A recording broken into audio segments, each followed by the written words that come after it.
बड़ी खबर आ रही है शोपियां से, जहां पर एनकाउंटर चल रहा है। एक आतंकी मारा गया है। बताया जा रहा है कि आतंकी कमांडर लेवल का है। 2 आतंकी अभी भी जंगलों में छिपे हुए हैं, ये भी जानकारी आ रही है। इसलिए पूरे इलाके को घेर लिया गया है। सर्च ऑपरेशन लगातार जारी है। आज ही कश्मीर में पहलगाम के 3 आतंकियों के पोस्टर भी लगाए गए हैं। ये रिसेंट डेवलपमेंट है जो इस वक्त हम आपके सामने रख रहे हैं। क्या आतंकी मारा गया? जी हां, एक आतंकी मारा गया है। कमांडर लेवल का यह आतंकी है। सुरक्षा बलों के साथ हो रही मुठभेड़ में इस आतंकी को खत्म कर दिया गया है। देवेंद्र पराशर इस वक्त हमारे साथ जुड़े हुए हैं। देवेंद्र, एक आतंकी, वो भी कमांडर लेवल का आतंकी बताया जा रहा है। आपके पास और क्या इंफॉर्मेशन आ रही है? शोपिया के जंगलों में ये सर्च ऑपरेशन चल रहा था और अगर फोर्सेस की बात करें तो एसओजी यानी कि स्पेशल ऑपरेशन ग्रुप जो शोपिया के केलार थाना का है वो एक्शन में है और साथ साथ सीआरपीएफ और आरआर, इन तीनों का एक संयुक्त अभियान है ये। जब एक आतंकी को मार गिराया गया, कमांडर लेवल का है, तो समझा जा सकता है कि हाई वैल्यू टारगेट वो था और दूसरे आतंकी को ऑलरेडी घेराबंदी उसकी कर ली गई है। उसके साथ अभी इनकाउंटर चल रहा है, लेकिन एक आतंकवादी को सुरक्षा बलों ने ऑलरेडी मार गिराया। इसमें सुरक्षा बलों के बारे में बताया कि एसओजी यानी कि स्पेशल ऑपरेशन ग्रुप शोपिया और सीआरपीएफ और राजपूताना राइफल्स, इनकी 3 की टुकड़ी ये काम कर रही है। और आप देखें तो जम्मू कश्मीर में जिस प्रकार से आतंकवादियों को न्यूट्रलाइज किया जा रहा है, वो सुरक्षा बल लगातार एक एक करके घेराबंदी कर करके एक एक आतंकी को मार गिरा रहे हैं। और पहले की तुलना में अब ये जो आतंकी हैं ये ज़्यादा वेल इक्विप्ड हैं, जंगलों में ही लगातार रह रहे हैं, तो उस हिसाब से थोड़ा समय ज़रूर लग रहा है, लेकिन एक एक आतंकी को सुरक्षा बल वही पहुंचा रहे हैं जहां उनकी जगह होनी चाहिए। और फिलहाल आज एक बड़ी सफलता सुरक्षा बलों के लिहाज से, देश के लिहाज से, जब एक आतंकी को शोपिया में मार गिराया गया है। दूसरे के साथ ऑलरेडी इनकाउंटर चल रहा है। उम्मीद ये जताई जा रही है कि दूसरे को भी ढेर किया जाएगा, लेकिन फिलहाल एक आतंकी मारा गया है और दूसरे के साथ ऑपरेशन जारी है। ये अब तक का अपडेट है। मीनाक्षी, बिल्कुल, देखिए बड़ी कामयाबी है सुरक्षा बलों की। एक आतंकी को मार गिराया गया है। शोपिया में एक आतंकी को मार गिराया गया है। जिन जंगलों में छिपकर ये आड़ लेने की कोशिश करते हैं, अपने आप को बचाने की कोशिश करते हैं, उन्हीं जंगलों में घुसकर हमारे सुरक्षा बल आमने सामने इस वक्त मुठभेड़ चल रही है। एक एनकाउंटर में आतंकी ढेर कर दिया गया है, कमांडर लेवल का आतंकी ढेर कर दिया गया है और अभी 1 से 2 आतंकियों के छिपे होने की आशंका है, जिससे भी मुठभेड़ लगातार चल रही है। तो वहीं पहलगाम के गुनहगारों के पोस्टर आज जम्मू कश्मीर में लगा दिए गए हैं। पहलगाम के गुनहगारों को ढूंढने के लिए भी जो कोशिशें हैं वो बहुत तेज की जा रही हैं, ताकि जल्द से जल्द उन्हें भी उनके अंजाम तक पहुंचाया जाए। देवेंद्र, एक शब्द का इस्तेमाल आपने किया था, स्वच्छता अभियान। ये स्वच्छता अभियान चल रहा है देश में और ये आतंकियों का स्वच्छता अभियान है। ऑपरेशन सिंदूर से इसकी शुरुआत होती है। ये कहां तक जाएगा अभी किसी को नहीं पता। यह निश्चित तौर पर प्राची, इसमें कोई दो राय नहीं कि आतंकवादियों के खात्मे के हिसाब से स्वच्छता अभियान चला रहे हैं सुरक्षा बल, और ये तब तक जारी रहेगा जब एक एक आतंकी को चुन चुन कर उन्हें न्यूट्रलाइज ना कर दिया जाए। और उसके लिए आप कहें कि चौतरफा हमला उनके ऊपर किया जा रहा है। एक से एक खुफिया इनपुट्स लिए जा रहे हैं, उसके लिए टेक्नोलॉजी का सहारा लिया जा रहा है, ह्यूमन इंटेलिजेंस का सहारा लिया जा रहा है। साथ ही साथ जो सुरक्षा बल है उनका एक कोऑर्डिनेटेड एफर्ट दिख रहा है, जिसमें जम्मू कश्मीर पुलिस, पैरामिलिट्री के फोर्सेस, आर्मी, इसमें जब जहां जिसकी रिक्वायरमेंट हो उसके हिसाब से एक संयुक्त अभियान चलाया जा रहा है। और सुरक्षा बल लगातार ये कोशिश में जुटे हुए हैं कि जिन जिन आतंकियों के बारे में इनपुट्स मिल रहा है उनको जितना जल्द हो सके उन्हें न्यूट्रलाइज कर दिया जाए, क्योंकि आतंकी अब बहुत ज़्यादा, क्योंकि टेक्नोलॉजी के साथ वो इक्विप्ड हो गए हैं। हम पहले ये रिपोर्ट कर चुके हैं कि उसमें चीनी सैटेलाइट फ़ोन का भी वो इस्तेमाल कर रहे हैं, तो तकनीकी तौर पे अब वो ज़्यादा अपडेटेड रहते हैं भागने के लिहाज से। बावजूद इसके सुरक्षा बल उनकी घेराबंदी कर रहे हैं और जब जहां जिस मौका मिल रहा है उनको न्यूट्रलाइज किया जा रहा है, जिसमें आज एक सफलता शोपिया में अभी ऑलरेडी मिल चुकी है और बार बार हम ये कह रहे हैं कि दूसरी सफलता का भी इंतजार है और होपफुली वो सफलता भी मिलेगी। लेकिन कमांडर लेवल के आतंकी का मारा जाना अपने आप में एक बड़ा हाई वैल्यू इस लिहाज से रहता है कि फिर बाकी दूसरे आतंकियों के लिए भी उनके मनोबल पर असर पड़ता है अगर इस तरह के आतंकी को ढेर किया जाता है। तो प्राची, बिल्कुल, एक बार फिर से हम अपने दर्शकों को बता दें, जो तस्वीरें अभी आप इंडिया टीवी पर देख रहे हैं वो अब से थोड़ी देर पहले की तस्वीर है। बड़ी ईमानदारी और पूरी संवेदनशीलता के साथ ऑनगोइंग ऑपरेशन की तस्वीरें हम उसी वक्त की नहीं दिखा सकते, पर यह जानकारी आपको जरूर दे सकते हैं कि ऑपरेशन अभी भी लगातार चल रहा है। अभी भी 2 आतंकियों के छिपे होने की खबर है, इसलिए पूरे इलाके को सीआरपीएफ ने घेर रखा है और लगातार जो खबर वहां से आ रही है उसमें बड़ी खबर यही है कि कमांडर लेवल का आतंकी मारा गया है। मुठभेड़ में एक आतंकी को ढेर कर दिया गया है। वहीं 2 आतंकियों का अभी भी सर्च इस एरिया में लगातार जारी है। एक बड़ी कामयाबी भटनागर सर, इसे हम इस लिहाज से देखें, हर कोई ये पूछ रहा था कि ऑपरेशन सिंदूर तो अलग बात है, पाकिस्तान के खिलाफ क्या कोई हम नया मोर्चा खोल रहे हैं, लेकिन मोर्चा तो केवल आतंकवादियों के खिलाफ है। बिल्कुल, हमारी लड़ाई आतंकवादियों के खिलाफ है और इसी की एक प्रोग्रेस में ये जो अभी हमको टेररिस्ट पकड़ में आया है और जिसको हमने ढेर किया है, उससे और भी बहुत सारी इन्फॉर्मेशन मिलेगी।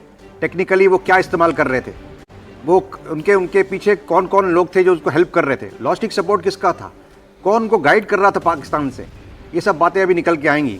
इसके अलावा ये तो कमांड सर 2 अभी घेरे गए हैं। हाँ। अभी पकड़ में कुछ नहीं आया है, लेकिन हाँ जो मारा गया है उसके पास से भी जो सामान बरामद होगा धीर सर, उससे ये पता चल जाएगा कि कहां से इसे हेल्प मिल रही थी। जी बिल्कुल, इनका सपोर्ट जो है अंडरग्राउंड या ओवरग्राउंड वर्कर्स जो है वो कौन सपोर्ट कर रहे थे, और ये उसके ऊपर भी डिपेंड करेगा कि ये कब इनको डिटेक्ट किया गया और कितने दिन हो गए हैं। तो उससे ये भी पता लग जाएगा कि ये क्या हमारे अंदर के ही थे लोग या एक्चुअली बॉर्डर क्रॉस करके आए हुए हैं। तो अब धीरे धीरे जैसे ये प्रोग्रेस होगी, जिस तरह से ये आगे बढ़ेगी बात, और एक और को शायद घेर रखा है, तो अब पूरा खुलासा होगा सारी बातों का कि ये क्या थे, इंटेंशन क्या थी, और क्या ये गलती से पकड़े गए या ये कुछ बड़ा दुर्घटना अंजाम देने की कोशिश कर रहे थे। ठीक है, एक को मार गिराया गया है, एक के साथ अभी लगातार एनकाउंटर जारी है। शोपिया के जंगल में ये सब कुछ चल रहा है। कोचर सर, जब ऐसे ऑपरेशन चलते हैं, मुठभेड़ चलते हैं, तो ये पूरा एरिया कितना मुफीद हो जाता है आतंकियों के लिए? क्या परेशानियां आती हैं, कितना मुश्किल होता है आतंकियों को ऐसी जगहों से ढूंढना जहां पर नेचुरल केव बनी हुई है, जहां पर जंगल इतने हैं, पेड़ इतने हैं कि शायद उनका पता भी नहीं चल पाता? कैसे उनका पूरा सिस्टम काम करता है? देखिए, ये बहुत ही डिफ़िकल्ट ऑपरेशन होता है और ये काफ़ी हफ्ते लग जाते हैं। फ़ौज के जितने भी पेट्रोल्स हैं या अपने हमारे स्क्वाड जो बनते हैं और जो जंगलों की छानबीन करते हैं, वो पूरे जंगल में फैल जाते हैं और सफलता इतनी जल्दी नहीं मिलती है। अब हमको ऐसा लग रहा है कि हमने इसको टेररिस्ट को इसको पकड़ लिया है। अब ये जो हमारे यहाँ पे जवान ऑपरेट कर रहे हैं, ये हफ्तों से जंगल में हैं और अपनी आड़ लगा के पूरी इंफॉर्मेशन, सर्वेलेंस और ह्यूमन इंटेलिजेंस, ये इंटेलिजेंस बेस्ड ऑपरेशन होते हैं।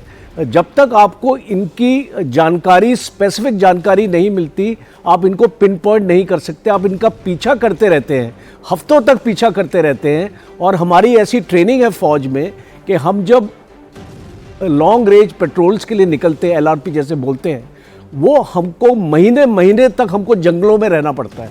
और हमारा जो सपोर्ट है, हम जो अपने साथ जो पैक्स में अपना सामान लेके चलते हैं, हमको उसी सपोर्ट के साथ अपने आप को सस्टेन करना है। तो ये कोचर सर, एक बात जो आप अभी ब्रेक के दौरान हमें बता रहे थे, मैं चाह रही हूँ कि वो बात आप जरूर हमारे दर्शकों के साथ साझा करें कि कैसे OGW के हेल्प के साथ ये लोग इतने लंबे लंबे दिनों तक छिपे रहते हैं।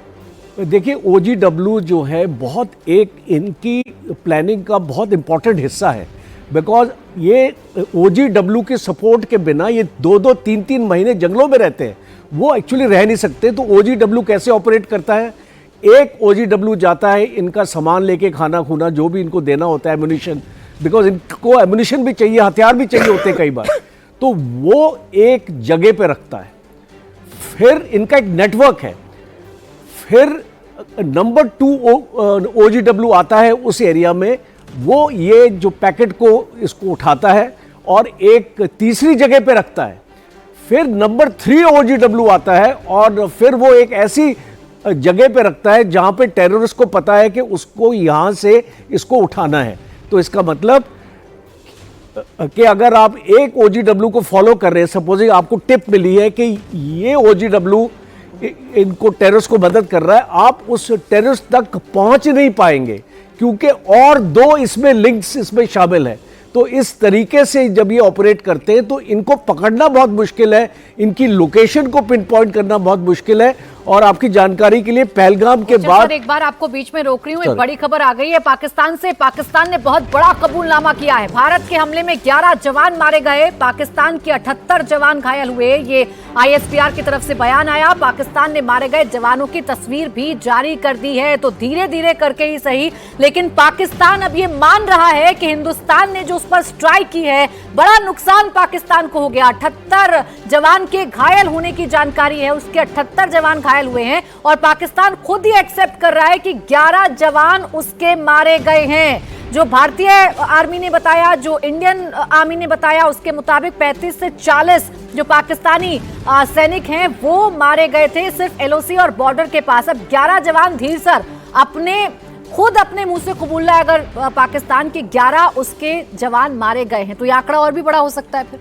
जी, ये साथ में प्राची एक और बात है कि इन्होंने कभी अपने बंदों को तो माना ही नहीं है कि हमारे हैं। वो कारगिल हो या 1971 की वॉर, 1971 में भी मैं आपको थोड़ा सा उस समय के लिए ले चलता हूँ। मेरे फादर इन लॉ जो आर्मी में थे, इसमें इन्फेंट्री में, उन्होंने भी ये चीज़ बताई थी कि उस समय भी इन्होंने अपने सैनिकों के बॉडीज लेने से मना कर दिया था। तो ये तो इनका स्टैंडर्ड है, ये तो ये मानते नहीं है। तो 11 माने हैं तो आप ये मान लीजिए कि आगे कितनी बड़ी लिस्ट आने वाली है। बिल्कुल, देखिए पाकिस्तान मानता नहीं है और पाकिस्तान जब मान रहा है तो 11 अपने सैनिकों के मारे जाने की जानकारी दे रहा है। इसमें इंपॉर्टेंट पॉइंट हमारा है। जो इन्फॉर्मेशन है उसके हिसाब से वो पाकिस्तान के एयरबेस में कम से कम 55 लोग मरे हैं। 52 सॉरी। तो उसके अलावा और भी कई ठिकानों पे जहाँ अटैक हुए हैं वहाँ पे 100% कैजुअलिटीज हुई हैं। सिर्फ 11 कबूल करना तो वंस अगेन वही नहीं, ये जो 11 जो है ना, ये आपको याद होगा जब हमने पहली बार स्ट्राइक किया था, 9 इनके जो टेरर कैंप्स पे हमने स्ट्राइक किया था। और बहावलपुर में मैं आपको बताता हूँ, बहावलपुर और बुरीदके में जहाँ पे टेररिस्ट कैंप है उसके बिल्कुल सामने डिव हेडक्वार्टर्स है इनका, इनकी एक आर्मी यूनिट है वहाँ पे। और जब हम इनका फ्यूनरल भी देख रहे थे, जो इनको लिपटाया जा रहा था पाकिस्तानी फ्लैग में जी, मुझे ऐसे लगता है कि इनके उस टाइम पे ये फौजी जवान मारे गए थे, बिकॉज ये उसी एरिया में ऑपरेट करते हैं जहां पे ये संभावना है। लेकिन आतंकी मारे गए, आतंकियों के साथ फौजी काम करते हैं तो फौजी भी मारे जाएंगे। भारत के हमले से पाकिस्तान को नुकसान तो हुआ है,